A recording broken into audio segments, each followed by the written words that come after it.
సర్పూరం గ్రామంలో వేంచేసి ఉన్న శ్రీ రాజలక్ష్మి సమేత శ్రీ భావనారాయణ స్వామివారి ఆలయంలో వార్షిక దివ్య కళ్యాణ మహోత్సవాలు వైభవంగా జరిపిస్తున్నారు. కళ్యాణోత్సవాలను పురస్కరించుకుని ఆలయంలో సాంస్కృతిక కార్యక్రమాలు నిర్వహిస్తున్నారు. అందులో భాగంగా గండికోట లలిత రామలక్ష్మి ఆధ్వర్యంలో ఆమె శిష్య బృందంచే అన్నమాచార్య గాత్ర కచేరీ జరిగింది.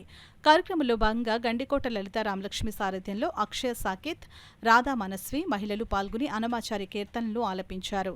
గాత్ర కచేరీకి కీబోర్డ్, వైలెన్, డోల్తో వాయిద్యకారులు సహకారం అందించారు.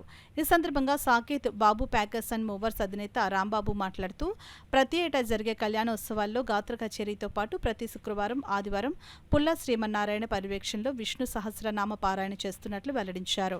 ఈ కార్యక్రమంలో పెద్ద సంఖ్యలో భక్తులు పాల్గొన్నారు. అందరికీ నమస్కారం. నా పేరు అక్షయ సాకేత్. నేను సుబ్బానికేతన్ స్కూల్లో 7వ తరగతి చదువుతున్నాను.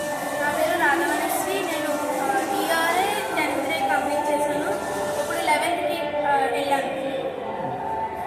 మా గురువుగారైన శ్రీమతి గండికోట లలిత రామలక్ష్మి గారు ఇంకా వారి శిష్యులందరూ కలిసి శ్రీ భావనారాయణ స్వామి వారి గుడి కళ్యాణ ఉత్సవాల సందర్భంగా అన్నమాచార్య జయంతికి అన్నమాచార్య కీర్తనలు పాడడానికి వచ్చాను. ఈ కళ్యాణ ఉత్సవాల్లో భాగంగా ఈరోజు కొన్ని పాటలు పాడడానికి వచ్చారు. ఈ పాటలన్నీ పాడడానికి ఇక్కడే ప్రాక్టీస్ కూడా చేస్తుంటారు. వాళ్ళ గురువు గారి దగ్గర వాళ్ళు ప్రాక్టీస్ చేసుకుని ఈరోజు కార్యక్రమానికి వచ్చారు. ఈ కార్యక్రమం విజయం జరగాలని Ready